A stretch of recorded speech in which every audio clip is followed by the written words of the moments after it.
ভাই এবং বোন, শুধু যুবক এবং যুবতী নয়, আজকাল তো অনেক বিবাহিত স্বামী এবং স্ত্রী পরকীয়া প্রেমে পড়ে নিজেকে ধ্বংস করে দিচ্ছে। এ থেকে উত্তরণের পথ একমাত্র আপনার তাকওয়া, আল্লাহ ভীতি, এছাড়া অন্য কোনো মাধ্যম দিয়ে নয়। সুপ্রিয় ভাই এবং বোন, কথা একটু মনোযোগ দিয়ে শুনবেন। আব্দুল্লাহ বিন হুযাফা প্রসঙ্গে আপনার ওই রোম সম্রাটের সৈন্যরা বলল যে সে একজন যুবক, কয়েক মাস থেকে কারাগারে বন্দী আছে, পরিবার থেকে, স্ত্রী থেকে বিচ্ছিন্ন আছে। দেশের সব থেকে সুন্দরী যুবতীকে, দেশের সব থেকে সুন্দরী যুবতীকে টাকা পয়সা দিয়ে নিয়ে আসা হোক, আর সেই নারীকে দিয়ে, যুবতীকে দিয়ে তাকে বিভ্রান্ত করা হোক। আব্দুল্লাহ বিন হুযাফাকে একটা রুমে প্রবেশ করিয়ে দেওয়া হলো, আর রোম সাম্রাজ্যের সব থেকে সুন্দরী যুবতীকে নিয়ে আসা হলো। তাকে বলে দেওয়া হলো, এই যুবককে তোমাকে বিভ্রান্ত করতেই হবে, সম্পদ যা চাইবে দেওয়া হবে। ওই যুবতী আব্দুল্লাহ বিন হুযাফার রুমে প্রবেশ করলো, উলঙ্গ হয়ে গেল। উলঙ্গ হয়ে আব্দুল্লাহ বিন হুযাফার গায়ে গিয়ে পড়ে, আর আব্দুল্লাহ বিন হুযাফা রাদিয়াল্লাহু তাআলা আনহু তিনি মুখ ফিরিয়ে নেন, চোখ ফিরিয়ে নেন, তিনি সরে যান, আবার তার দিকে যায়, তিনি আবার সামনে মুখ করে নেন, সামনে আসে বাম দিকে, ডান দিকে মুখ করে নেন, ডান দিকে আসে পিছন দিয়ে আবার বাম দিকে মুখ করে নেন। এইভাবে আব্দুল্লাহ বিন হুযাফা, তাকে নড়ানো সম্ভব হয় না। দীর্ঘ প্রচেষ্টার পরে ওই যুবতী দেখলো এ যুবক সাধারণ যুবক নয়, এ যুবককে বিভ্রান্ত করা আমার দ্বারা অসম্ভব। দীর্ঘ সময় প্রচেষ্টার ফলে ওই যুবতী যখন ব্যর্থ হলো, প্রেমে তাকে ফেলতে যখন ব্যর্থ হয়ে গেল, উলঙ্গ হয়ে দেশের সব থেকে সুন্দরী রমণী, রোম সাম্রাজ্যের সব থেকে সুন্দর যুবতী, কয়েক মাস থেকে পরিবার থেকে, স্ত্রী থেকে বিচ্ছিন্ন আছে আব্দুল্লাহ বিন হুযাফা আস-সাহমী রাদিয়াল্লাহু তাআলা আনহু, তারপরেও তাকে বিভ্রান্ত করা গেল না। পরিশেষে সেই যুবতী বাইরে যারা ছিল গেটে প্রহারা দিচ্ছে তাদেরকে বলছে, আপনারা আমাকে গেট থেকে দরজা খুলে বের করুন। দরজা খুলে তাকে বের করা হলো। তারপরে এবার তিনি বলছেন, আপনারা আমাকে কোনো মানুষের কাছে প্রেরণ করেছেন নাকি কোনো পাথরের কাছে প্রেরণ করেছেন? সুপ্রিয় ভাই এবং বোন, দেখুন বিষয়টা বলছে, ওই যুবতী নিজেকে সম্পূর্ণ উলঙ্গ করে দিয়ে নিজের জৈবিক চাহিদাকে বিলিয়ে দিতে প্রস্তুত ছিল যুবকের কাছে, আব্দুল্লাহ বিন হুযাফার কাছে। কিন্তু আব্দুল্লাহ বিন হুযাফাকে বিন্দু মাত্র নড়ানো সম্ভব হয় নাই। পরিশেষে যুবতী বলছে, আপনারা আমাকে কোনো মানুষের কাছে প্রেরণ করেছিলেন না কোনো পাথরের কাছে প্রেরণ করেছিলেন? আরে সে তো এটাও জানে না যে আমি পুরুষ না মহিলা, আমি পুরুষ না মহিলা, এটাও জানে না সেই যুবক। সে কোনো মানুষ না কোনো পাথর যে তাকে বিন্দু মাত্র নড়ানো যায়নি। সুপ্রিয় ভাতৃবৃন্দ, ভগ্নীগণ, এই হলো মুসলিম যারা ইসলামকে বুঝে সুঝে বাস্তবায়ন করেছে। শুধু আখিরাতে নয়, পার্থিব জগতেও সফলতা আমি বলেছি যদি ইসলামকে মেনে চলেন। দেখুন, খুবাইব বিন আদী রাদিয়াল্লাহু তাআলা আনহু, এই খুবাইব বিন আদী রাদিয়াল্লাহু তাআলা আনহু তিনি বন্দী হয়েছিলেন। তারপরে হারিস বিন আমিরের পুত্ররা তাকে ক্রয় করে নিয়েছিল। মক্কার হারিস বিন আমিরের পুত্ররা তাকে ক্রয় করে নিয়েছিল এবং তারা সমস্ত ভাই মিলে সিদ্ধান্ত নিয়েছিল যে খুবাইব বিন আদীকে হত্যা করতে হবে। এর কারণ হলো এই যে খুবাইব রাদিয়াল্লাহু তাআলা আনহু বদরি সাহাবী হারিস বিন আমির মুশরিকদের সাথেই সেও উপস্থিত হয়েছিল বদর প্রান্তরে মুহাম্মদ সাল্লাল্লাহু আলাইহি সাল্লামকে হত্যা করার জন্য, ইসলামকে পৃথিবীর বুক থেকে মুছে দেওয়ার জন্য। আর খুবাইব রাদিয়াল্লাহু তাআলা আনহু ইসলামের একজন সেনাপতি, ইসলামের একজন সৈনিক, বীর বিক্রমে খুবাইবের বিরুদ্ধে সংগ্রাম করে খুবাইবকে হত্যা করেছিলেন। এই প্রতিশোধ নেওয়ার জন্য হারিসের পুত্ররা ঐক্যবদ্ধ হলো, খুবাইবকে হত্যা করবে। তাকে বন্দী রেখেছে, লোহার শিকলে বেঁধে রেখেছে ঘরে। খুবাইব শুধু এতটুকু বলেছিল, আমাকে যখন হত্যা করবে আমাকে আগেই একটু সংবাদ দিয়ে দেবে। তার হত্যার সময় চলে এসেছে, তার হত্যার সময় চলে এসেছে। তিনি ভাবলেন, আমি পরিষ্কার এবং প্রচ্ছন্ন হয়ে যাই, আমি পরিষ্কার এবং প্রচ্ছন্ন হয়ে যাই, তার কারণ আমার যেহেতু মৃত্যু হবে, আল্লাহর সাথে সাক্ষাৎ ঘটবে। মৃত্যুকে দেখে পরোয়া করেন না সুপ্রিয় ভাই এবং বোন, তিনি পরিষ্কার পরিচ্ছন্ন হয়ে যেতে চান। হারিসের মেয়েকে তিনি বললেন যে তুমি আমাকে একখানা খুর দিতে পারবে? যার মাধ্যমে আমি ক্ষৌর কার্য সম্পাদন করব, আমি পরিষ্কার পরিচ্ছন্ন হয়ে যাব। আপনার হারিসের মেয়ে তাকে একখানা খুর দিয়ে দিল, আর তার অজান্তেই তার একটা বাচ্চা খেলতে খেলতে এ খোবেবের কাছে যে উপস্থিত। সুপ্রিয় ভ্রাতৃবৃন্দ ও ভগ্নীগণ, কথা একটু মনোযোগ দিয়ে শুনবেন। আবেগে কোনো কিছু করার নাম ইসলাম না। ইসলামকে জেনে বুঝে বাস্তবায়ন করার নাম হলো ইসলাম। ইসলাম হলো আল্লাহ তাআলা প্রদত্ত জীবন ব্যবস্থা। আবেগে কোনো কিছু করার নাম, আবেগে কোনো কিছু যারা করে তাদেরকে মুসলমান বলে না।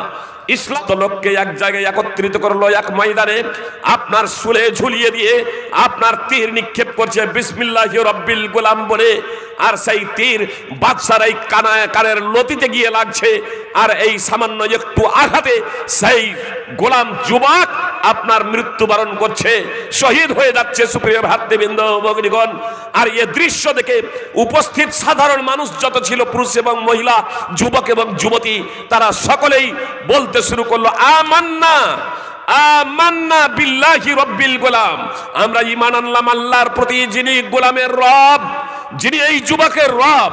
আমান্না বিল্লাহি রাব্বিল গোলাম, আমান্না বিল্লাহি রাব্বিল গোলাম, তিনবার সংসারে তারা সবাই বলে উঠলো। বাদশার যারা স্বৈরাচারী সৈন্য ছিল তারা দেখলো হিতে বিপরীত, সবাই তো মুসলমান হয়ে গেল, বাদশাকে রব বলা ছেড়ে দিল। বাদশাহ বললেন তাদেরকে যে তোমরা গর্ত খনন করো, গর্ত খনন করো। গর্ত খনন করে আগুন লাগিয়ে দেওয়া হলো, দাউ দাউ করে আগুন জ্বলছে। তাদেরকে বলা হলো তোমরা তোমাদের দিন থেকে ফিরে এসো, বাদশাকে রব বলে মেনে নাও, অন্যথায় তোমাদের আগুনে নিক্ষেপ করা হবে। এইভাবে তারা আগুনকে বরণ করে নিয়েছে, কিন্তু দিন থেকে ফিরে আসেনি। সুপ্রিয় ভ্রাতৃবৃন্দ ভগ্নীগণ, তার কারণ অন্তর্চক্ষু দ্বারা তারা এটা অনুধাবন করেছিল। একজন মহিলা, তার কোলে আছে এক শিশু, অবুঝ শিশু, কচি বাচ্চা একজন মহিলার কোলে আছে। সেই মহিলা দ্বিধা দ্বন্দ্বে ভুগতে শুরু করেছে, সে আগুনে ঝাঁপ দিবে কে দেবে না। তখন সেই কোলের শিশু বলছে ইয়া উম্মাহ, হে আমার আম্মা জান, ইসবিরি ফাইন্নাকি আলাল হক, তুমি হকের উপরে আছো, ধৈর্য ধারণ করো, তুমি বিচলিত হবে না, তুমি দিন থেকে ফিরে এসো না, তার কারণ তুমি হকের উপরে আছো। অবুঝ শিশুর মুখ থেকে এর সত্য বের হয়ে আসছে। সুপ্রিয় ভ্রাতৃবৃন্দ ভগ্নীগণ, সহিহ মুসলিম হাদিস নম্বর 3005। তবুও তাদেরকে আপনার টলানো যায়নি, তাদের ঈমানকে লুণ্ঠন করা যায়নি, তাদের ঈমান থেকে তাদেরকে বিচ্যুত করা যায়নি। সুপ্রিয় ভাই এবং বোন, তার কারণ তারা বুঝেছিল যে ঈমানের স্বাদটা কি। আব্দুল্লাহ বিন হুযাফা সহ তার কিছু সঙ্গী উমর রাদিয়াল্লাহু তাআলা আনহুর খেলাফত কালে রোম সম্রাটের সেনাদের দ্বারা বন্দী হলেন। বন্দী করে রাখা হয়েছে আব্দুল্লাহ বিন হুযাফা সহ তার সঙ্গীদের। আব্দুল্লাহ বিন হুযাফা বন্দী, তার আচার ব্যবহারে, তার চাল চলনে, তার চরিত্রের দ্বারা এতটাই বাদশাহ মহাশয় মুগ্ধ হলেন, ওই কারাগারের রক্ষীরা এতটাই মুগ্ধ, বাদশার কাছে সংবাদ পৌঁছালেন। আর বাদশাহ অভিভূত হয়ে ওই আব্দুল্লাহ বিন হুযাফাকে প্রস্তাব দিচ্ছেন, আপনি যদি খ্রিস্টান ধর্ম গ্রহণ করেন তাহলে অর্ধেকটা আমার রাজত্ব, রোমের অর্ধেকটা সাম্রাজ্য আপনাকে লিখে দেব, আপনাকে দিয়ে দেব রোমের অর্ধেকটা সাম্রাজ্য, এবং আমার মেয়ে রাজকন্যার সাথে আপনার বিয়ে দিয়ে দেব। সুপ্রিয় ভ্রাতৃবৃন্দ ভগ্নীগণ, আজকে অনেক মানুষ সামান্য অর্থের লোভে, সামান্য দুনিয়ার মোহে কে কাদিয়ানি হয়ে যাচ্ছে। কাদিয়ানি এরা মুসলমান নয়, জেনে রাখবেন, এরা মুসলমান নয়। কাদিয়ানি এরা হচ্ছে কাফের, ধর্মচ্যুত, মুরতাদ। মির্জা গোলাম আহমদ কাদিয়ানি নিজেকে মিথ্যা করে, নিজেকে কখনো নবী, কখনো ঈসা, কখনো মাসিহ মাউদ বলে দাবি করেছে, কখনো ইমাম মেহদি বলে দাবি করেছে, কখনো ঈসা বলে দাবি করেছে, কখনো নবী বলে দাবি করেছে। ইদানিং আবার একজন আপনার হানিফ বিন খালিল, শাকিল বিন হানিফ, সে নিজেকে ইমাম মেহদি বলে দাবি করেছে। অতীতেও অনেকেই নিজেকে নবী বলে দাবি করেছিল। এরা হচ্ছে মিথ্যাবাদী, এরা হচ্ছে ভণ্ড। আর মুসলমান অজ্ঞতার কারণে, সামান্য পয়সার লোভে তারা কাদিয়ানি হতে দ্বিধাবোধ করে না। তারা ওই যে মেহেদি বলে দাবি করে তাকে শাকিল বিন হানিফের তার অনুসারী হতে দ্বিধাবোধ করে না। সুপ্রিয় ভ্রাতৃবৃন্দ ভগ্নীগণ, ঈমান হারা হয়ে যায়, শিরক এবং বিদআতে তারা নিমজ্জিত হয়ে যায় অর্থের লোভে। কথা একটু মনোযোগ দিয়ে শুনবেন সুপ্রিয় ভাই এবং বোন। আসলে আমরা ইসলামটাকে বুঝতে সক্ষম নয়, ইসলামটাকে বুঝতে যথার্থভাবে পারিনি, যে কারণে আজকে আমরা দুনিয়া আজ দিন হারা হয়ে যাচ্ছি, দিনকে ছেড়ে দিয়ে ঈমান হারা হচ্ছি, ইসলাম হারা হচ্ছি, জাহান্নামের পথে চলতে শুরু করছি। সুপ্রিয় ভ্রাতৃবৃন্দ ভগ্নীগণ, রোমের সম্রাট কাইসারের রোম আব্দুল্লাহ বিন হুযাফাকে বললেন, আপনি যদি খ্রিস্টান ধর্ম গ্রহণ করেন তাহলে আমার রাজত্বের অর্ধেকটা দিয়ে দেব, আর আমার মেয়ে রাজকন্যা এর সাথে আপনার বিয়ে দিয়ে দেব। তা আব্দুল্লাহ বিন হুযাফা রাদিয়াল্লাহু তাআলা আনহু তিনি বলেছিলেন, ওয়াল্লাহি লাউ কানাত লিয়াদ দুনিয়া, ওয়াল্লাহি লাউ কানাত লিয়াদ দুনিয়া বিআসরিহা মা তারাকতু শাইয়্যাম মিন দীনি। সমস্ত জগৎটা যদি আমার হয়ে যায়, সমস্ত পৃথিবীটা যদি আমার হয়ে যায়, তাহলেও আমি আমার দ্বীনের বিন্দু মাত্র ছেড়ে দিতে প্রস্তুত না। আরে আপনি বলেছেন রোমের অর্ধেকটা রাজত্ব, সারা পৃথিবী যদি আমাকে দেওয়া হয় আর বলা হয় দ্বীনে ইসলামের সামান্য আপনি ছেড়ে দিন, তবু আমি প্রস্তুত না। এ ছিল ঈমান। সুপ্রিয় ভ্রাতৃবৃন্দ ও ভগ্নীগণ, এ ছিল ঈমান। তারা বুঝেছিলেন যে ঈমানটা কি, তারা বুঝেছিলেন যে ইসলামটা কি। শুধু তাই নয়, যখন বাদশাহ যখন দেখলো আব্দুল্লাহ বিন হুযাফাকে বিভ্রান্ত করা যায় না, খ্রিস্টান ধর্মে তাকে নিয়ে আসা যায় না, আব্দুল্লাহ বিন হুযাফা পরামর্শ করলেন তার নিকটই সৈন্যবাহিনীর সাথে, নিকটবর্তী সৈন্যবাহিনীর সাথে, তাদের সাথে পরামর্শ করে তারা পরামর্শ দিলেন যে আব্দুল্লাহ বিন হুযাফা হচ্ছে একজন যুবক। সুপ্রিয় ভাই এবং বোন, যুবক এবং যুবতী এবং ভাই এবং বোন, শুধু যুবক এবং যুবতী নয়, আজকাল তো অনেক বিবাহিত স্বামী এবং স্ত্রী পরকীয়া প্রেমে পড়ে নিজেকে ধ্বংস করে দিচ্ছে। এ থেকে উত্তরণের পথ একমাত্র আপনার তাকওয়া, আল্লাহ ভীতি, এছাড়া অন্য কোনো মাধ্যম দিয়ে নয়। সুপ্রিয় ভাই এবং বোন, কথা একটু মনোযোগ দিয়ে শুনবেন।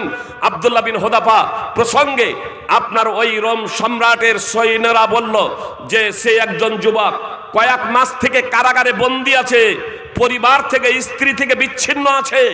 দেশের সব থেকে সুন্দরী যুবতীকে, দেশের সব থেকে সুন্দরী যুবতীকে টাকা পয়সা দিয়ে নিয়ে আসা হোক, আর সেই নারীকে দিয়ে, যুবতীকে দিয়ে তাকে বিভ্রান্ত করা হোক। আব্দুল্লাহ বিন হুযাফাকে একটা রুমে প্রবেশ করিয়ে দেওয়া হলো, আর রোম সাম্রাজ্যের সব থেকে সুন্দরী যুবতীকে নিয়ে আসা হলো। তাকে বলে দেওয়া হলো এই যুবককে তোমাকে বিভ্রান্ত করতেই হবে, সম্পদ যা চাইবে দেওয়া হবে।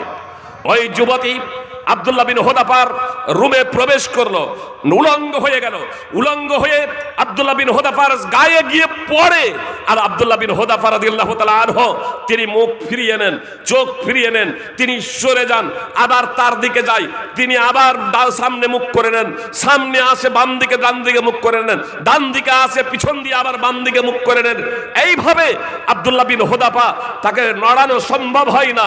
দীর্ঘ প্রচেষ্টার পরে ওই যুবতী দেখলো এ যুবক সাধারণ যুবক নয়, এ যুবককে বিভ্রান্ত করা আমার দ্বারা অসম্ভব।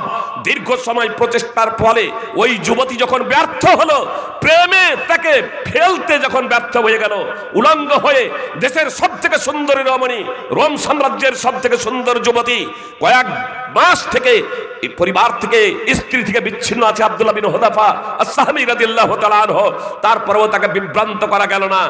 পরিশেষে সেই যুবতী বাইরে যারা ছিল গেটে প্রহারা দিচ্ছে তাদেরকে বলছে আপনারা আমাকে গেট থেকে দরজা খুলে বের করুন। দরজা খুলে তাকে বের করা হলো। তারপরে এবার তিনি বলছেন আপনারা আমাকে কোনো মানুষের কাছে প্রেরণ করেছেন নাকি কোনো পাথরের কাছে প্রেরণ করেছেন? সুপ্রিয় ভাই এবং বোন, দেখুন বিষয়টা বলছে ওই যুবতী নিজেকে সম্পূর্ণ উলঙ্গ করে দিয়ে নিজের জৈবিক চাহিদাকে বিলিয়ে দিতে প্রস্তুত ছিল যুবকের কাছে, আব্দুল্লাহ বিন হুযাফার কাছে। কিন্তু আব্দুল্লাহ বিন হুযাফাকে বিন্দু মাত্র লড়ানো সম্ভব হয় নাই। পরিশেষে যুবতী বলছে আপনারা আমাকে কোনো মানুষের কাছে প্রেরণ করেছিলেন না কোনো পাথরের কাছে প্রেরণ করেছিলেন? আরে সে তো এটাও জানে না যে আমি পুরুষ না মহিলা, আমি পুরুষ না মহিলা, এটাও জানে না সেই যুবক। সে কোনো মানুষ না কোনো পাথর যে তাকে বিন্দু মাত্র নড়ানো যায়নি। সুপ্রিয় ভ্রাতৃবৃন্দ, ভগ্নীগণ, এই হলো মুসলিম যারা ইসলামকে বুঝে সুঝে বাস্তবায়ন করেছে। শুধু আখিরাতে নয়, পার্থিব জগতে ও সফলতা আমি বলেছি যদি ইসলামকে মেনে চলেন। দেখুন খুবাইব বিন আদী রাদিয়াল্লাহু তাআলা আনহু, এই খুবাইব বিন আদী রাদিয়াল্লাহু তাআলা আনহু তিনি বন্দী হয়েছিলেন। তারপরে হারিস বিন আমিরের পুত্ররা তাকে ক্রয় করে নিয়েছিল। মক্কার হারিস বিন আমিরের পুত্ররা তাকে ক্রয় করে নিয়েছিল এবং তারা সমস্ত ভাই মিলে সিদ্ধান্ত নিয়েছিল যে খোবাইব বিন আদিকে হত্যা করতে হবে। এর কারণ হলো এই যে খোবাইব রাদিয়াল্লাহু তাআলা আনহু বদরি সাহাবী হারিস বিন আমির মুশরিকদের সাথেই সেও উপস্থিত হয়েছিল বদর প্রান্তরে মুহাম্মদ সাল্লাল্লাহু আলাইহি সাল্লামকে হত্যা করার জন্য, ইসলামকে পৃথিবীর মুখ থেকে মুছে দেওয়ার জন্য। আর খোবাইব রাদিয়াল্লাহু তাআলা আনহু ইসলামের একজন সেনাপতি, ইসলামের একজন সৈনিক, বীর বিক্রমে খোবাইবের বিরুদ্ধে সংগ্রাম করে খোবাইবকে হত্যা করেছিলেন। এই প্রতিশোধ নেওয়ার জন্য হারিসের পুত্ররা ঐক্যবদ্ধ হলো, খোবাইবকে হত্যা করবে। তাকে বন্দী রেখেছে, লোহার শিকলে বেঁধে রেখেছে ঘরে। খোবাইব শুধু এতটুকু বলেছিল, আমাকে যখন হত্যা করবে আমাকে আগেই একটু সংবাদ দিয়ে দেবে। তার হত্যার সময় চলে এসেছে, তিনি ভাবলেন আমি পরিষ্কার এবং প্রচ্ছন্ন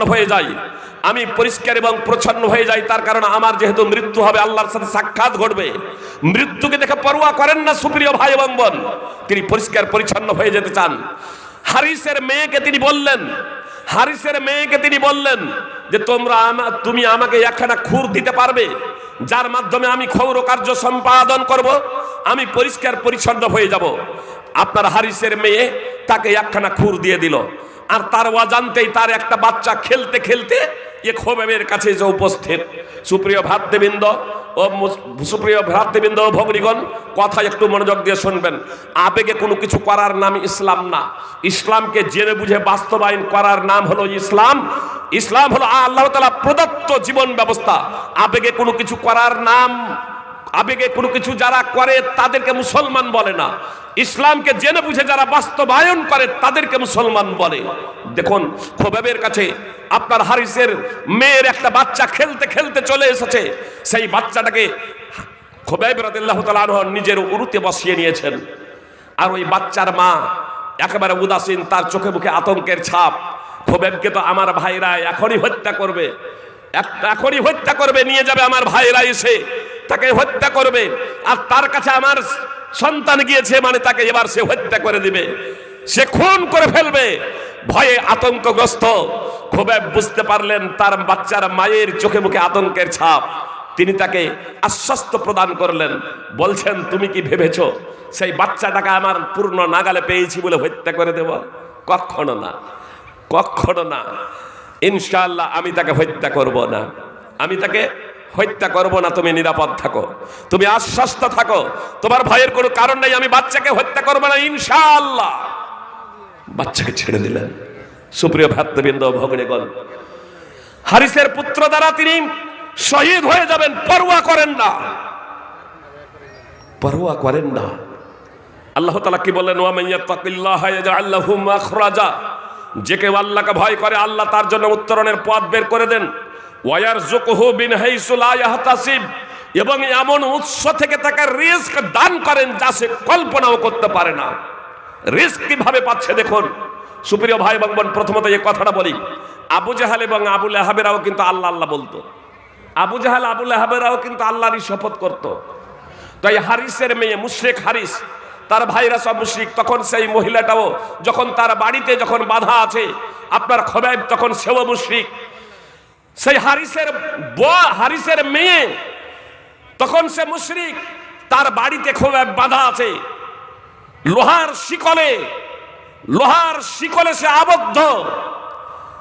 আর হারিসের মেয়ে বলছে ওই লোহার শিকলে আবদ্ধ থাকা অবস্থায়, লোহার শিকলে বেড়ি পরানো থাকা অবস্থায় আমি খোবাইবের হাতে দেখেছি আঙ্গুরের থোকা। এই আঙ্গুরের থোকা থেকে তিনি আঙ্গুর খাচ্ছেন। ওই মহিলা বলছেন, আল্লাহর কসম করে বলছি, আগেই বললাম যে মুশরিকরা ও মুসলিমরা আল্লাহ বলতো, আল্লাহরই কসম খেত। তো ওই মহিলা বলছে, আল্লাহর কসম করে বলছি, খোবাইবের থেকে উত্তম বন্দী আমি দেখিনি। লোহার শিকলে আবদ্ধ রয়েছে, আর সেই অবস্থায় তার হাতে আঙ্গুরের থোকা, সেই থোকা থেকে তিনি আঙ্গুর খাচ্ছেন।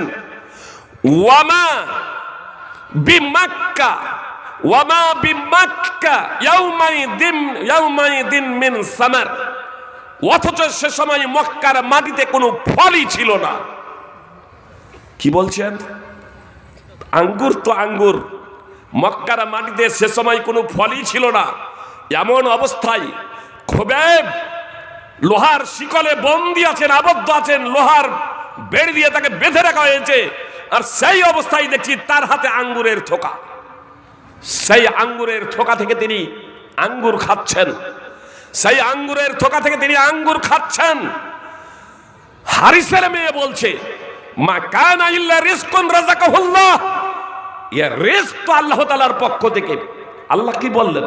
ওয়া মাইয়াত্তাকিল্লাহা ইয়াজআল লাহু মাখরাজা, যে আল্লাহকে ভয় করে আল্লাহ তার জন্য উত্তরণের পথ বের করে দেন। ওয়া ইয়ারযুকুহু মিন হাইসু লা ইয়াহতাসিব, আর আল্লাহ এমন উৎস থেকে তাকে রিজক দান করেন যা সে কল্পনাও করতে পারে না। বাধা অবস্থায়, আরে সাধারণ অবস্থায় যখন মক্কার মাটিতে কোনো ফল নেই, আঙ্গুর কেন, কোনো ফল নেই, আর সেই সময় বন্দী থাকা অবস্থায় খোবাইবের হাতে যে আঙ্গুর, তে আঙ্গুর কোথা থেকে? কোরআন অধ্যয়ন করুন। জাকারিয়া আলাইহিস সালাম যখনই মারিয়ামের নিকটে প্রবেশ করেন তখনই ফল, তখনই ফল। এ কোরআন বলছে, আর এ হাদিস।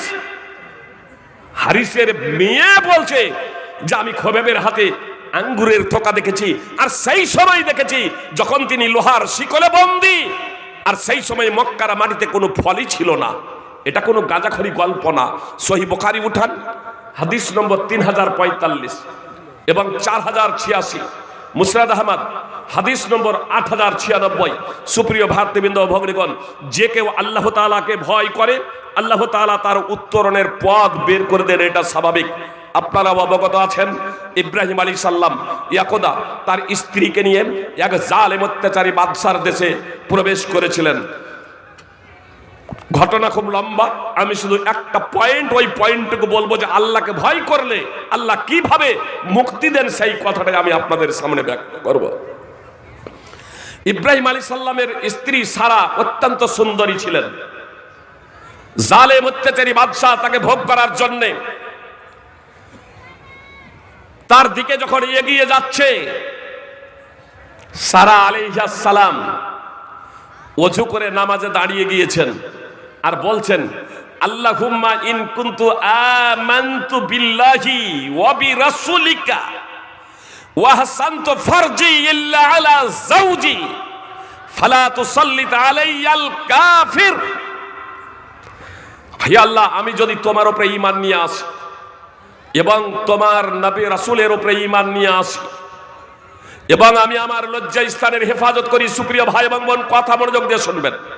তিনি বলছেন, আমি যদি ঈমানদার হই, আমি যদি মুসলমান হই, আর আমি যদি আমার লজ্জা স্থানের হেফাজত করে থাকি, তিনি বলছেন আমি আমার স্বামী ছাড়া যদি কারো জন্য আমার সতীত্বকে উন্মুক্ত না করি, আমার সতীত্বের হেফাজত যদি করি, আমার লজ্জা স্থানের যদি হেফাজত করে থাকি, আল্লাহ তুমি এই কাফেরকে আমার উপরে লাগু করো না, এই কাফেরকে তুমি আমার উপরে প্রভাব বিস্তার করতে দিও না। সঙ্গে সঙ্গে সেই জালেম বাদশা অজ্ঞান হয়ে মাটিতে পড়ে যাচ্ছে। সারা আল্লাহকে বলছে, হে আল্লাহ, হে যদি মারা যায় এই নির্জন ঘরে, যে ও বাদশা আছে আর আমি আর কেউ নেই, এই ঘরে যদি ও মারা যায় তাহলে লোকজনে বলবে এ সারা একে মেরে ফেলেছে, সারা মেরে ফেলেছে। আল্লাহ তাকে হুঁশ দাও।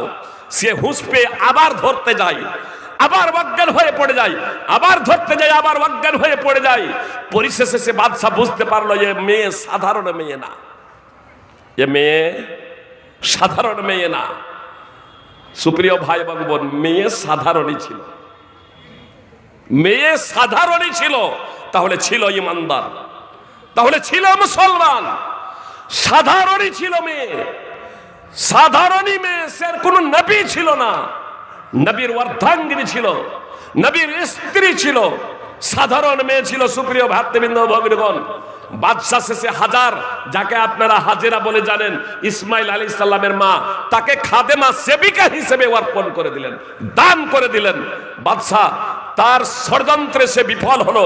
একজন প্রকৃত ইমানদারের কাছে আসলে সারা ছিলেন প্রকৃত ইমানদার এবং খাঁটি মুসলিম। সহিহ বুখারী হাদিস নম্বর 2217। তারপরেও কেউ যদি বলেন যে আসলে সারা তো নবীর অর্ধাঙ্গিনী ছিলেন, রাসূলের অর্ধাঙ্গিনী ছিলেন, তাহলে আর একটি ঘটনা আপনাদের সামনে তুলে ধরি, তাহলে আপনাদের ঈমান আশা করি সতেজ হবে, যাদের ঈমান সুপ্ত অবস্থায় আছে। কথা একটু মনোযোগ দিয়ে শুনবেন সুপ্রিয় ভাই এবং বোন। এ ঘটনা আপনাদের অনেকের কাছ থেকেই আপনারা শুনেছেন। জুরেজের ঘটনা আপনারা জানেন। মুহাম্মদ সাল্লাল্লাহু আলাইহি সাল্লামের পূর্বের এ ঘটনা মুহাম্মদ সাল্লাল্লাহু আলাইহি সাল্লাম বর্ণনা করেছেন, বিশুদ্ধ সূত্রে তা প্রমাণিত, বুখারী মুসলিমের হাদিস। জুরেজ একদা নামাজ পড়ে, জুরেজ একদা নামাজ পড়ে, তার মা তাকে ডাক দেয়, নামাজে রত থাকা অবস্থায় জুরেজকে তার মা ডাক দেয়। জুরেজ মায়ের ডাকে সাড়া দেয় না, নামাজ পড়ছে। মা ফিরে চলে যায়। 3 দিন এই দৃশ্য ঘটে, একই ঘটনা। যখনই মা আসে তখন জুরেজ নামাজ পড়ে আল্লাহর ঘরে। 3য় দিনের পরে মায়ের মুখ থেকে বদদুয়া বের হয়ে যায়। মা অধৈর্য হয়ে গেল, মায়ের মুখ থেকে বদদুয়া বের হয়ে গেল, যতক্ষণ জুরেজ কোনো বেশ্যা নারীর মুখ না দেখবে আল্লাহ ততক্ষণ তাকে মৃত্যু দিও না। মায়ের দোয়া কবুল হয়ে গেল। সুপ্রিয় ভাই এবং বোন, যুবক এবং যুবতী যারা আছেন, তারা কথা খুব মনোযোগ দিয়ে শুনবেন। বাপ মাকে অবহেলা করবেন না, বাপ মায়ের অবাধ্য হবেন না। আল্লাহ নিজের ইবাদতের পরে পরে পিতা মাতার সাথে সদাচরণের কথা উল্লেখ করেছেন। সূরা বনী ইসরাইল 17 নম্বর সূরার 23 এবং 24 নম্বর আয়াত তাফসীর সহ অধ্যয়ন করুন সুপ্রিয় ভাতৃবৃন্দ ভগ্নীগণ। জুরেজের মা বদদুয়া করে দিল, আর আল্লাহ সেই দোয়া কবুল করে নিলেন। এদিকে চর্চা হয় এলাকাতে যে জুরেজ লোকটা খুব ভালো, জুরেজ লোকটা খুব ভালো, জুরেজ লোকটা খুব সৎ। জুরেজের মতো ভালো লোক আর এই এলাকাতে নেই, জুরেজের মতো ভালো লোক এই এলাকাতে নেই। একজন মহিলা বিষয়টি অনুধাবন করে বলল, দেখি জুরেজ কত ভালো লোক, তাকে বিভ্রান্ত করা যায় কিনা। একজন ব্যভিচারী মহিলা সেই জুরেজের কাছে গিয়ে তাকে বলছে, আমি তোমার জন্য উন্মুক্ত, তুমি আমাকে ব্যবহার করতে পারো, ভোগ করতে পারো। যে জুরেজ মায়ের ডাকে সাড়া দেয়নি, সেই জুরেজ একজন বেশ্যা নারীর ডাকে সাড়া দিবে, এটা অসম্ভব। সেই নারীর ডাকে সাড়া দিল না। ওই মহিলা সেখান থেকে ফিরে গেল, একজন রাখালের সাথে কুকর্ম করলো, জৈবিক চাহিদা পূর্ণ করলো। আর যখন সন্তান হলো জুরেজকে কলঙ্কিত করার জন্য, সন্তান হলে লোকেরা জিজ্ঞেস করলে বলে দিল এটা জুরেজের হচ্ছে সন্তান। জুরেজ আমাকে নির্জনে পেয়ে বলাৎকার করেছে, ধর্ষণ করেছে। লোকজন ক্ষিপ্ত হয়ে গেল। আপনার রঙিন জামাই যদি হাজারো দাগ থাকে অতটা লক্ষ্য করা যায় না, বোঝা যায় না, কিন্তু সাদা পোশাকে যদি একটা দাগ থাকে, মুলবি সাহেব যদি কোনো মেয়ের সাথে গল্প করে তাহলে তখন বলে, এই মুলবি সাহেবের সাথে ওর আছে মনে হয়, ওর সম্পর্ক আছে মনে হয়। আর সাধারণ মানুষ, বিবাহিত নারী এবং পুরুষ, ছেলে এবং মেয়ে একে অপরকে নিয়ে আপনার পার্কে, হোটেলে, রেস্টুরেন্টে, বিভিন্ন জায়গায় চলে যাচ্ছে, কোনো খবরই নাই। জি, যেহেতু বিভিন্ন জায়গা থেকে প্রশ্ন করে, ফতোয়া জিজ্ঞেস করে, এজন্য অবগত। মালদারও একাধিক ঘটনা এ ধরনের ঘটেছে। আমাকে মালদা থেকে একাধিক জন ফোন করেছেন এই বিষয়ে। সুপ্রিয় ভাতৃবৃন্দ, সাবধান হয়ে যান, সতর্ক হয়ে যান। এই জীবনটাই শেষ না, এই জীবনটাই শেষ না সুপ্রিয় ভাতৃবৃন্দ ভগ্নীগণ। জুরেজ যার অন্তরে আল্লাহ তাআলার ভয় আছে, সেই জুরেজ যের উপরে মিথ্যা অপবাদ এবং কলঙ্ক এবং দাগ লেগে গেল। ডিএনএর তখন তো আর পরীক্ষা ছিল না। আজকে যদি ফৈজির নামে কেউ যদি মিথ্যা অপবাদ দেয়, ফৈজি চ্যালেঞ্জ করবে, না আমি এটা করিনি, ডিএনএ পরীক্ষা করা হোক। জি, কিন্তু তখন তার ডিএনএর পরীক্ষা ছিল না। জুরেজ বাঁচবে কেমনে? আল্লাহ বলছেন, ওয়ামাইয়াত্তাকিল্লাহ ইয়াজআল লাহু মাখরাজা, যে আল্লাহকে ভয় করে আল্লাহ তার উত্তরণের পথ বের করে দেন। তো জুরেজ যে এখন বিপদে পড়েছে, তো জুরেজ কে আল্লাহ বের করবেন না, মুক্তি দেবেন না? কিভাবে বের করছেন, মুক্তি দিচ্ছে দেখুন। জুরেজ যের উপরে যখন ওই মহিলা মিথ্যা অপবাদ দিল, এলাকার লোকজন জুরেজকে টেনে হেঁচড়ে আল্লাহর ঘর থেকে নিয়ে এলো এবং আল্লাহর ঘরও ভেঙে চূর্ণ বিচূর্ণ করে দিল। জুরাইজের কিছু বুঝে আসার আগে এ সব কিছু ঘটে গেল। জুরাইজ জিজ্ঞেস করলো, আমাকে এভাবে প্রহার করা হচ্ছে কেন? সে বলল, কেন তুমি কি এটা বুঝতে পারছো না এই মহিলাকে তুমি বলাৎকার করেছো, আর তারই ফসল হচ্ছে এই ছেলেটা। জুরাইজ বুঝে গেল মা তো বদদুয়া করেছিল, মায়ের বদদুয়া লেগে গিয়েছে। এবার জুরাইজ তাদেরকে বলল, ঠিক আছে, আমাকে একটু সুযোগ দেওয়া হোক, একটু সুযোগ দেওয়া হোক। এই জুরাইজ ওযু করলো, আর ওযু করে নামাজ পড়লো। সুপ্রিয় ভাই এবং বোন, কথা খুব মনোযোগ দিয়ে শুনুন। মসজিদেই কথাই কথাই বলছিলাম যে মুলবি সাহেবের কথা আজ কয়জন মুসলমান শুনে, ইমামের কথা আজ কয়জন মুসলমান শুনে। আমার পূর্বেও হানি ভাই সাহেব বলছেন নামাজের কথা। সুপ্রিয় ভাতৃবৃন্দ, ভগ্নীগণ, নামাজ ছাড়া কল্পনাই করা যায় না একজন মুসলমান। সৌদি ফতোয়া কমিটির অতীত এবং বর্তমান ফতোয়া লাজনা দায়মা কমিটির মুফতিগণের ঐক্যমতে যারা নামাজ পড়ে না তারা কাফের। যদিও আমাদের দেশের অনেক আলেম তারা বলেন যতক্ষণ পর্যন্ত ইসলামের কোনো বিষয়কে অস্বীকার না করবে ততক্ষণ পর্যন্ত মহাপাপী সে কুফরি করলো, শিরক করলো, মহাপাপ করলো, জাহান্নামে গেলেও দীর্ঘ সময় জাহান্নামের শাস্তি ভোগ করলেও যেহেতু ঈমান আছে একদিন ঈমানের কারণে জান্নাতে যাবে। কিন্তু সৌদি ফতোয়া কমিটির মুফতিগণ বলছে যে নামাজ ছেড়ে দিলে আর তার ঈমানই নেই, জান্নাতে যাওয়ার প্রশ্নই নেই। তারপরেও আমাদের হেলদোল নাই। সুপ্রিয় ভাই এবং বোন, কথা এতটুকু শুনুন, এই নামাজ কি জিনিস। জুরাইজ বিপদে পড়েছে, ওযু করে নামাজে দাঁড়িয়ে গেলেন, আগে দেখলেন সারা পরিত্রাণ পেয়ে গেলেন। এবার এই জুরাইজ এ ধর্মীয় কোনো পণ্ডিত নয়, সাধারণ আপনাদের মতো সাধারণ ব্যক্তি জুরাইজ। কথা খুব মনোযোগ দিয়ে শুনুন, আপনাদের মতো সাধারণ ব্যক্তি জুরাইজ বিপদে পড়েছে। আর এই বিপদে পড়ে ওযু করে নামাজ আদায় করলেন। আসলে আমরা নামাজটাকে, সাধারণ মানুষ কিন্তু নামাজটাকে বর্তমানে বুঝতে সক্ষম নয়। নামাজ কি? আমরা নামাজ মনে মনে ভাবি, ওযু করলাম, টাইম হলো ওযু করলাম আর আল্লাহু আকবার গিয়ে নামাজে দাঁড়িয়ে গেলাম, তারপরে দোয়া সূরা পড়ে রুকু সাজদা করে আপনার সালাম ফিরিয়ে দিলাম, 10 মিনিট 12 মিনিট ধরে জামাতে নামাজ পড়লাম, এই হয়ে গেল আমাদের নামাজ।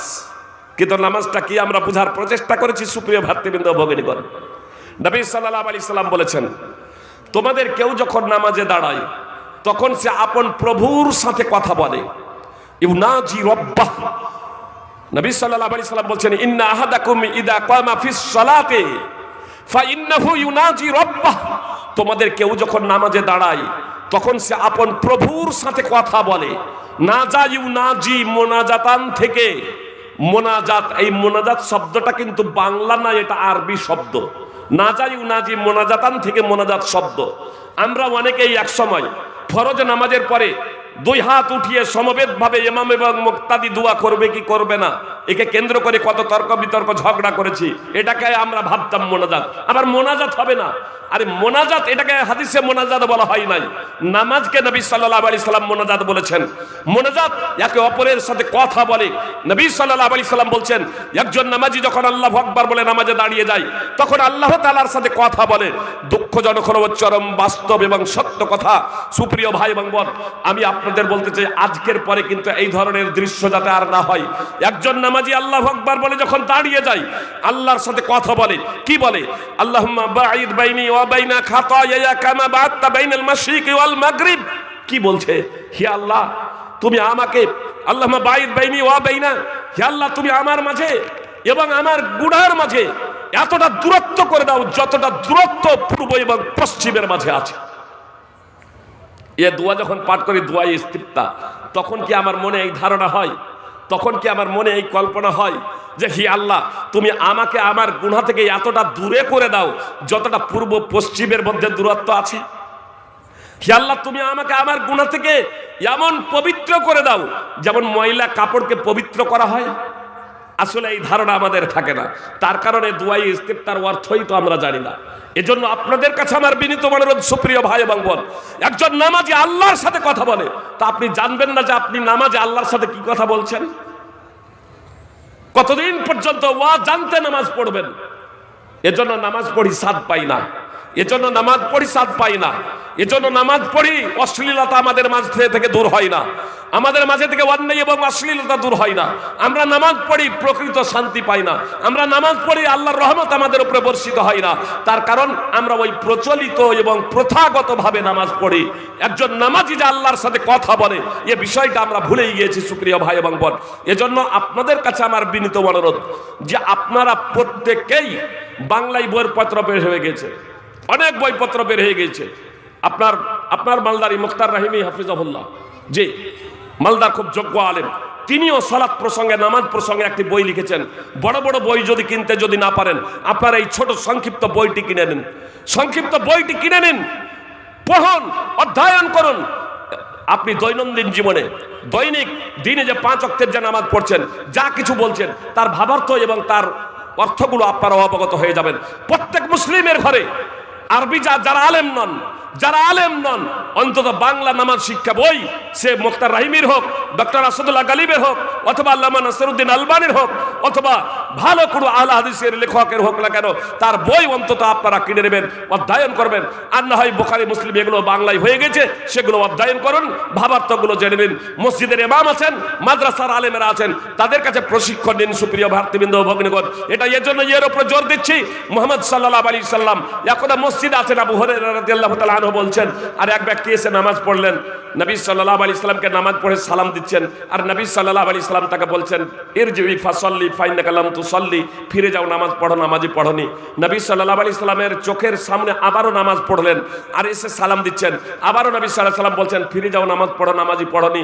এইভাবে তিনবার সেই ব্যক্তি নবী সাল্লাল্লাহু আলাইহি সাল্লামের সামনে নামাজ পড়লেন, আর প্রত্যেকবারই নবী সাল্লাল্লাহু আলাইহি সাল্লাম তার নামাজকে বাতিল আখ্যায়িত করলেন।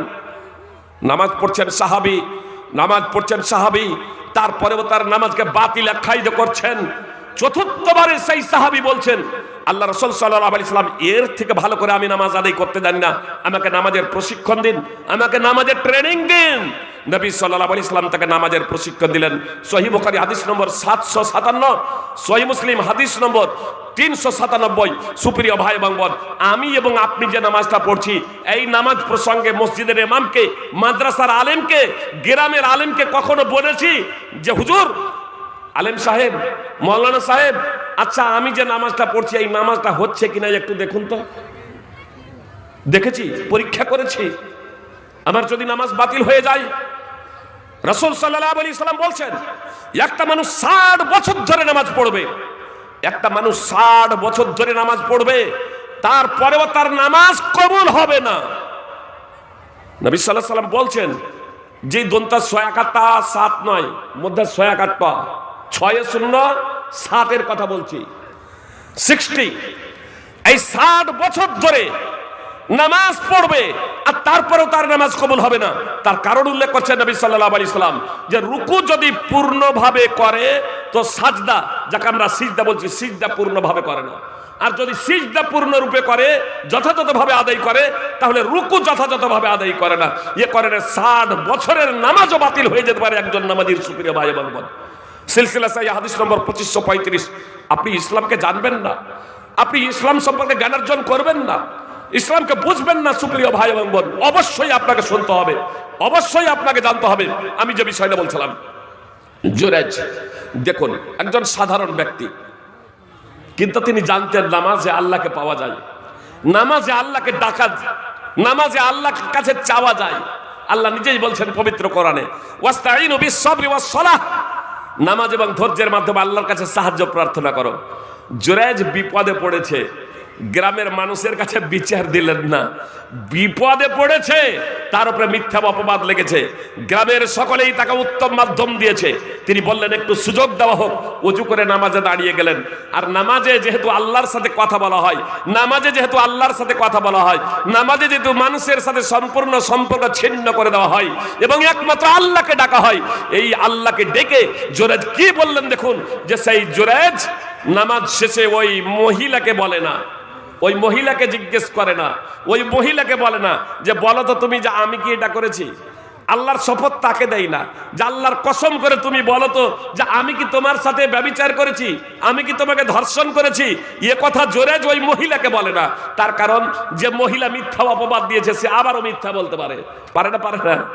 আবারও মিথ্যা বলতে পারে, আবারও মিথ্যা বলতে পারে। এজন্য ওই জুরাইজ ওই মহিলাকে প্রশ্ন করে না। কাকে প্রশ্ন করছে? কাকে জিজ্ঞেস করছে? নামাজে সে আল্লাহর সাথে কি কথা বলেছে? দেখুন এই জুরাইজ এবার ওই অবুঝ শিশুকে, যে যার মুখ ফুটেনি, যে কথা বলতে জানে না, যে ভাষা বুঝে না, তাকে প্রশ্ন করছে, মান আবুকা, তোমার পিতাকে।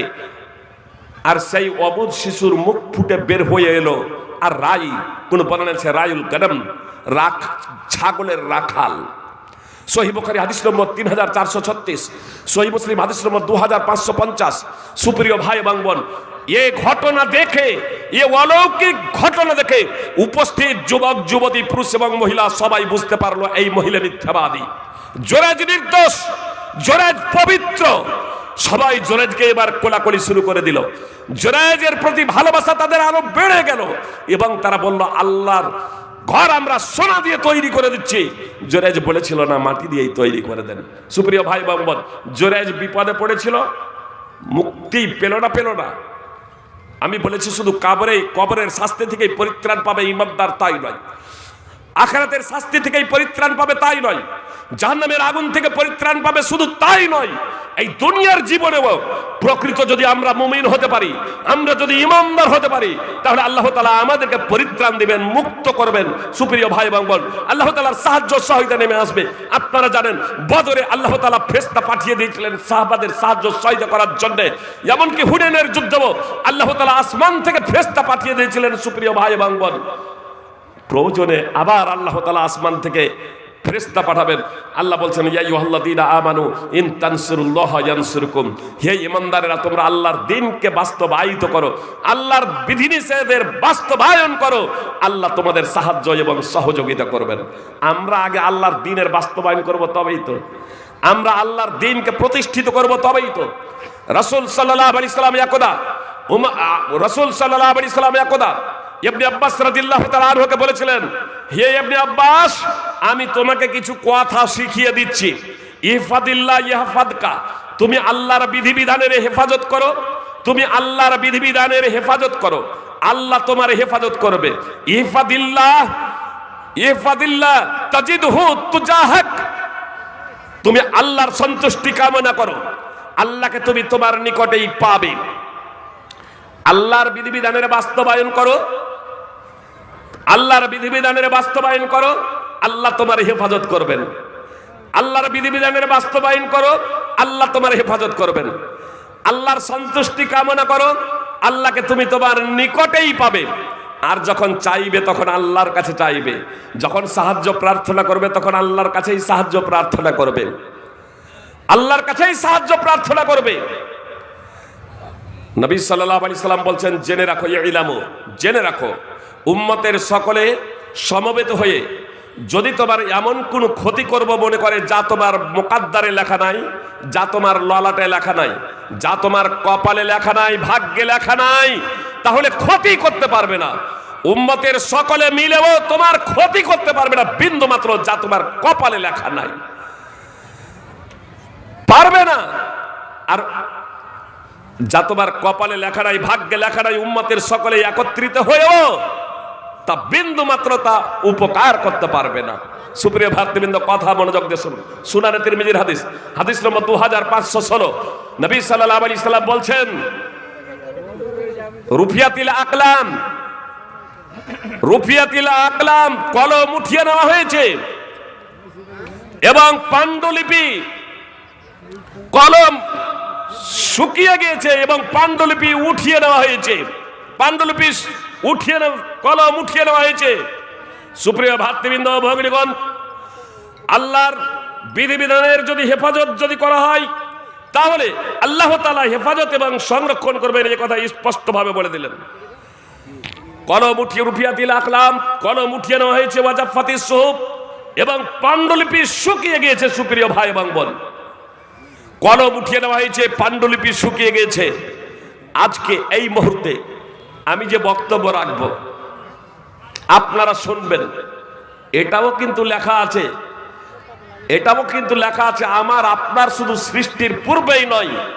নবী সাল্লাল্লাহু আলাইহি সাল্লাম বলছেন, আসমান জমিন সৃষ্টিরও 50,000 বছর আগে আল্লাহ তাআলা লিখে রেখেছেন। তাকদীর হচ্ছে আজালি, এটা সৃষ্ট নয়। সুপ্রিয় ভাই এবং বোন, আল্লাহ তাআলার বিশেষ গুণ, আল্লাহ তাআলার বৈশিষ্ট্য। অতএব আমাকে এবং আপনাকে আল্লাহ তাআলার তাকদীরের উপরে, তাকদীরের ভালো মন্দের উপরে, তাকদীরের ভালো মন্দের উপরে ঈমান অবশ্যই আনতে হবে এবং রাখতে হবে। যতক্ষণ পর্যন্ত আমরা তাকদীরের ভালো মন্দের প্রতি ঈমান আনয়ন না করব, ততক্ষণ পর্যন্ত আমরা মুসলমান হতে পারবো না। ঈমানের যে 6টি রুকুন আছে, তার মধ্যে একটা রুকুন হলো ওয়া তুমিনা বিল কদরি খাইরিহি ওয়া শাররিহি, তাকদীরের ভালো মন্দের প্রতি ঈমান। আব্দুল্লাহ ইবনে উমর রাদিয়াল্লাহু তাআলা আনহুকে যখন বলা হলো মাবাদ আল জুহানি বসরাতে তাকদীরকে অস্বীকার করে, সে ভাবে এবং বলে যে তাকদীর বলতে কোনো কিছু নাই, পৃথিবীতে যা কিছু হচ্ছে সবকিছু পূর্ব পরিকল্পনা ছাড়াই অটোমেটিক্যালি এ সবগুলো হতে আছে। তো আব্দুল্লাহ ইবনে উমর রাদিয়াল্লাহু তাআলা আনহু বলেছিলেন, তাদেরকে বলে দিও তাদের থেকে আমি মুক্ত, আমার থেকে তারা মুক্ত, তাদের সাথে আমার কোনো সম্পর্ক নাই। তারা যদি আল্লাহর পথে খরচ করে উহুদ পাহাড়ের সমপরিমাণ সোনা, তাহলেও আল্লাহ তাআলা তা কবুল করবেন না। আল্লাহর কসম করে তিনি এই কথা বলেছিলেন। উহুদ পাহাড় আপনারা নাম শুনেছেন সুপ্রিয় ভাই এবং বোন, তাই তো? উহুদ পাহাড় কত বড় জানেন? জানাজার নামাজ পড়লে 1 কেরাত, মাটি দিলে 1 কেরাত, 2 কেরাত, আর একটা কেরাত হচ্ছে উহুদ পাহাড়ের সমান। তো উহুদ পাহাড় কত বড় জানেন? দেবীপুর গ্রামটা কত বড়? কয় কিলোমিটার হবে? যে দেবীপুর গ্রামটা কয় কিলোমিটার হবে? কয় কিলোমিটার বলছি? ঘুরে ঘুরে কয় কিলোমিটার? 2.5 কিলোমিটার। উহুদ পাহাড়ের প্রশস্ত হচ্ছে 2, উহুদ পাহাড়ের প্রশস্ত হচ্ছে 2 থেকে 3 কিলোমিটার প্রশস্ত। উহুদ পাহাড়ের প্রশস্ত হচ্ছে 2 থেকে 3 কিলোমিটার, আর দৈর্ঘ্য হচ্ছে 7 কিলোমিটার। তাহলে আপনার দেবীপুর গ্রামের ডবল। আর উচ্চতা হচ্ছে 1077 মিটার। 7 কিলোমিটার দৈর্ঘ্য, 2 থেকে 3 কিলোমিটার প্রস্থ, আর উচ্চতা হচ্ছে 1077 মিটার। 1077 এটা কিলোমিটার না, এটা মিটার। কত বড়! এই এত বড় পাহাড়ের সমপরিমাণ কেউ যদি সোনাও আল্লাহর পথে দান করে, আর সে ভাগ্যের ভালো মন্দের প্রতি যদি আস্থা না রাখে, তাহলে সে ইমানদার হতে পারে না, সে মুসলমান হতে পারে না। সহিহ মুসলিমের হাদিস। সুপ্রিয় ভাতৃবৃন্দ ও ভগিনীগণ, এজন্য আপনাদের কাছে আমার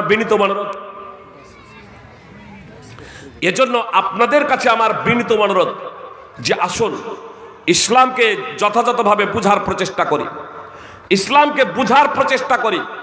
জেনে রাখবেন, নিরক্ষরতা আমার আপনার জন্য কল্যাণজনক নয়। আমাকে আপনাকে সাক্ষর হতে হবে, আমাকে আপনাকে লেখাপড়া শিখতে হবে। সুপ্রিয় ভাতৃবৃন্দ ও ভগিনীগণ, এজন্য মুহাম্মদ সাল্লাল্লাহু আলাইহি সাল্লাম যেমন সাহাবাদেরকে নির্দেশ দিয়েছিলেন লেখাপড়া করার, এমনকি সুরিয়ানি ভাষা, হিব্রু ভাষা শিক্ষারও নির্দেশ দিয়েছিলেন রাসূল সাল্লাল্লাহু আলাইহি সাল্লাম যায়েদ বিন সাবিতকে।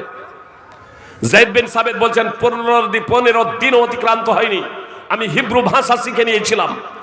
আর মুহাম্মদ সাল্লাল্লাহু আলাইহি সাল্লাম শিফা বিনতে আব্দুল্লাহকে বলেছিলেন যে তুমি হাফসাকে লেখাপড়া শিখিয়ে দাও, তুমি লেখা শিখাও হাফসাকে। সুনানে আবি দাউদের বর্ণনা। সুপ্রিয় ভাতৃবৃন্দ ও ভগিনীগণ, এজন্য লেখাপড়া আমাকে করতেই হবে, এটা আমাকে শিখতেই হবে। মুহাম্মদ সাল্লাল্লাহু আলাইহি সাল্লামের জন্য নিরক্ষরতা ছিল গৌরবের। মুহাম্মদ সাল্লাল্লাহু আলাইহি সাল্লামের জন্য নিরক্ষরতা ছিল গৌরবের। সুপ্রিয় ভাই এবং বোন, ইসলামের এই বাস্তবতা আমি স্বীকার করি আর না করি, আজ অমুসলিমরা এ বাস্তবতা স্বীকার করে তারা কালেমাই শাহাদাত পাঠ করে মুসলমান হয়ে যাচ্ছেন। জাপানের বিজ্ঞানী আতোশি কামাল আকুদা, তিনি পবিত্র কোরআনের একটি আয়াত, ওয়ালাকাদ খলাকনাল ইনসানা মিন সালসালিম মিন হামাইম মাসনুন, সূরা হিজরের 26 নম্বর আয়াত। এই আয়াতের ট্রান্সলেট, অনুবাদ একটা ম্যাগাজিনে পড়েন, তারপরে তার মনে হয় যে মুলবি মাওলানারা এ কোরআনকে বর্তমান বিজ্ঞানের সাথে মিলাতে যাচ্ছে।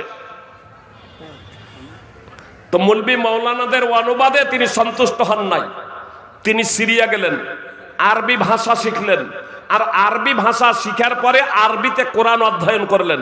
কোরআন অধ্যয়ন করার পরে জাপানের বিজ্ঞানী আতসি কামাল তিনি কালেমায়ে শাহাদাত পাঠ করে মুসলমান হয়ে গেছেন এবং ইসলাম প্রচারের কাজে এখন তিনি নিয়োজিত রয়েছেন। সুপ্রিয় ভ্রাতৃবৃন্দ ও ভগ্নীগণ, এইভাবে আপনার গত বছর মার্চের আগে হার্ভার্ড বিশ্ববিদ্যালয়ের বিজ্ঞানী, হার্ভার্ড বিশ্ববিদ্যালয়ের অধ্যাপক, মার্কিন বিজ্ঞানী, স্টেম সেল ওষুধের উদ্ভাবক হেনরি ক্লাসেন কালেমায়ে শাহাদাত পাঠ করে মুসলমান হয়েছেন এবং গত রমাজানে আপনার সম্পূর্ণ রোজা পালন করেছেন, প্রথম রোজা থেকে। আর আপনি মুসলমান ঘরে জন্মগ্রহণ করার পরে রোজা রাখতে লজ্জা বোধ করছেন। আধুনিক আপনি, আধুনিক। সুপ্রিয় ভ্রাতৃবৃন্দ ও ভগ্নীগণ, আপনার বিশ্বে ইংল্যান্ডের অন্যতম ধনী ব্যক্তি আলফি বেস্ট, সম্পদের অভাব ছিল না, অন্যতম ধনী ব্যক্তি, কালেমায়ে শাহাদাত পাঠ করে মুসলমান হয়ে গেলেন। আপনার যুক্তরাষ্ট্রের ধর্মযাজক হিলারিয়ান হেগি তিনি কালেমায়ে শাহাদাত পাঠ করে মুসলমান হয়ে গেলেন। আপনার ফেসবুক এবং ইউটিউব যদি খুলেন তাহলে আমাদের ভারতের সনাতন ধর্মী দীনকৃষ্ণ ঠাকুরের বক্তব্য আপনারা শুনতে পাবেন। তিনি বলছেন, আমি যদি মুসলমান হতাম নিজেকে ধন্য মনে করতাম, আমি যদি মুসলিম হতাম নিজেকে সৌভাগ্যবান মনে করতাম। মানে তার ধারণাতে সে অমুসলিম ঘরে জন্মগ্রহণ করেছে, এই জন্য সে মুসলমান হতে পারবে না। তিনি বলছেন যে মুসলমানরা সৌভাগ্যবান। তিনি বলছেন, আমি যদি মুসলমান হতাম নিজেকে ধন্য মনে করতাম, মুসলিম হলে নিজেকে সৌভাগ্যবান মনে করতাম। সত্যি আপনাদের বলি সুপ্রিয় ভাই এবং বোন, মুসলমান সৌভাগ্যবান। মুসলমান ঘরে আপনাদের আল্লাহ সৃষ্টি করার তৌফিক দিয়েছেন, মুসলমান ঘরে আপনাদের জন্মগ্রহণ করার তৌফিক দান করেছেন, এটা আমার আপনার জন্য সৌভাগ্য। কিন্তু এই সৌভাগ্যকে যদি আমরা কাজে না লাগাই, প্রকৃত আমরা যদি মুসলমান না হই, তাহলে আমাদের কাল কিয়ামতের মাঠে জবাবদিহি করতে হবে। সুপ্রিয় ভাই এবং বোন, ইসলাম সার্বজনীন দিন। দীনকৃষ্ণ ঠাকুরকে এই জন্য আমি ওপেনিংয়ে বলছি যে আপনিও দিনে ইসলামে দীক্ষিত হতে পারেন, কালেমায়ে শাহাদাত পাঠ করে মুসলমান হয়ে যেতে পারেন। তার কারণে ইসলাম আপনার জন্য, আল্লাহ আপনার জন্য, কোরআন আপনার জন্য, যেমন আমার জন্য কোরআন, ইসলাম যেমন আমার জন্য আপনার জন্য ইসলাম। তিনি এই কথাটি বলেছিলেন মুহাম্মদ সাল্লাল্লাহু আলাইহি সাল্লামের একটা হাদিসকে কেন্দ্র করে। অনেক হাদিস আছে সুপ্রিয় ভাই এবং বোন, সবগুলোই মানবতার কল্যাণে। তিনি বলেছিলেন, নবী সাল্লাল্লাহু আলাইহি ইসলামের কথা হলো, তিনি বলেছিলেন ইসলামের কথা হলো যে তোমার ভাইয়ের জন্য তুমি তাই পছন্দ করবে যা নিজের জন্য পছন্দ করবে। মুহাম্মদ সাল্লাল্লাহু আলাইহি সাল্লাম স্পষ্টভাবে বলেছেন, লা ইউমিনু আহাদুকুম হাত্তা ইউহিব্বা লিআখিহি মা ইউহিব্বু লিনাফসিহি। তোমাদের কেউ ততক্ষণ ইমানদার হতে পারে না, অর্থাৎ তোমাদের কেউ ততক্ষণ মুসলমান হতে পারে না যতক্ষণ না সে নিজের জন্য যা পছন্দ করে তার ভাইয়ের জন্য তাই পছন্দ করবে। বুখারী এবং মুসলিমের হাদিস। সুপ্রিয় ভ্রাতৃবৃন্দ ও ভগ্নীগণ, আমি কথা শেষ করে দেব এ কথা বলে যে সুপ্রিয় ভাই এবং বোন, আল্লাহ তাআলা আমাদেরকে সুযোগ দিয়েছেন, আমাদেরকে খুব সুযোগ দিয়েছেন। আল্লাহ তাআলার অশেষ রহমত যে আমরা ইসলামকে খুব সহজে পেয়েছি। অবহেলা করবেন না, ইসলামকে জানুন, ইসলামকে বুঝুন, জ্ঞানার্জন করুন। তলাবুল ইলমি ফরিজাতুন আলা কুল্লি মুসলিম। নবী সাল্লাল্লাহু আলাইহি সাল্লাম বলেছেন, প্রত্যেক মুসলিমের জন্য জ্ঞানার্জন করা অপরিহার্য কর্তব্য। সহিহুল জামে হাদিস নম্বর 3913 ও 14। এখানে যে জ্ঞানের কথা বলা হয়েছে, আপনি দুনিয়াবি যত জ্ঞান আছে, পার্থিব যত জ্ঞান আছে আপনি অর্জন করুন, কোনো আপত্তি নেই।